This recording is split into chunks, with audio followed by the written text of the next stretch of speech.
നമ്മളെ recipe easy tasty Baji കറിയാണ്. പെട്ടെന്ന് ഉണ്ടാക്കിയെടുക്കാൻ പറ്റുന്ന ഒരു ബാജി. അതിനായിട്ട് ഒരു 2 മീഡിയം സൈസ് ഉരുളക്കിഴങ്ങ് എടുക്കുക. അതിൻ്റെ കൂട്ടത്തിൽ ഒരു ചെറിയൊരു ക്യാരറ്റും തൊലി കളഞ്ഞിട്ട് ഒന്ന് അധികം വലിപ്പത്തിലില്ലാത്ത രീതിയിലൊന്ന് കട്ട് ചെയ്തെടുക്കാം.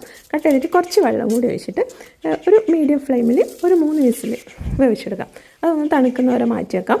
അന്നേരം നമ്മൾ ഒരു പാൻ അടുപ്പത്ത് വെച്ചിട്ട് കുറച്ച് എണ്ണ ഒഴിച്ച് കൊടുക്കാം. കുറച്ച് ഒഴിച്ച് കൊടുത്താൽ മതി. ഞാൻ ഒഴിക്കുമ്പോൾ കുറച്ച് കൂടിപ്പോയി. അപ്പോൾ 2 ടേബിൾ സ്പൂൺ എണ്ണ ഒഴിച്ച് കൊടുക്കുക. എണ്ണ ചൂടായി വരുമ്പോൾ കുറച്ച് കടുക് പൊട്ടിയിട്ട് വരുമ്പോൾ കുറച്ച് ജീരകം, പിന്നെ ഉഴുന്നുപരിപ്പ്, കടലപ്പരിപ്പ്, വറ്റൽമുളക്, പിന്നെ 2 പച്ചമുളക്, പിന്നെ ഇഞ്ചിയും വെളുത്തുള്ളി ഇട്ട് കൊടുത്തിട്ടുണ്ട് കുറച്ച്.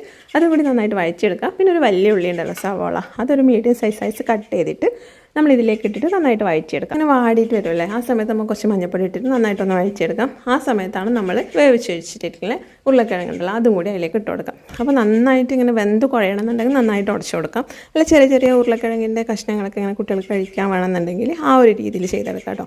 അധികം ഉടക്കാണ്ട് ഒന്ന് മിക്സ് ചെയ്തെടുക്കാം. അപ്പോൾ ആവശ്യത്തിന് ഉപ്പും കൂടി ഇട്ട് കൊടുക്കാം. പിന്നെ നമ്മളെ കുക്കറിൽ കുറച്ച് വെള്ളം ഉണ്ടാവും, അതും കൂടി അതിൽ ഒഴിച്ച് കൊടുക്കാം. കുറച്ച് നല്ലോണം വെള്ളം ഉള്ള ആ ഒരു രീതിക്കാണ് ബാജി ഇഷ്ടം എന്നുണ്ടെങ്കിൽ കുറച്ചും കൂടി തിളപ്പിച്ച വെള്ളം ഒഴിച്ചിട്ട് നന്നായിട്ട് മിക്സ് ചെയ്തിട്ട് ഒരു ചെറിയ തീയിൽ ഒരു 2-3 മിനിറ്റ് നേരം വേവിക്കാം. എന്നിട്ട് ഗ്യാസ് ഓഫ് ചെയ്യാം. അതിൻ്റെ മുകളിലേക്ക് ലാസ്റ്റായിട്ട് നമുക്ക് മല്ലിയില ഇട്ട് കൊടുക്കാം. പിന്നെ ഗ്യാസ് ഓഫ് ചെയ്തതിന് ശേഷം ഒരു ടീസ്പൂൺ നെയ്യും കൂടി ഇട്ട് കൊടുക്കാം കേട്ടോ. അപ്പോൾ കുറച്ചും കൂടി ടേസ്റ്റ് ആയിരിക്കും. വേണമെങ്കിൽ ഒരു പിഞ്ച് പഞ്ചസാരയും കൂടി അതിൻ്റെ മുകളിലേക്ക് വിതറാം.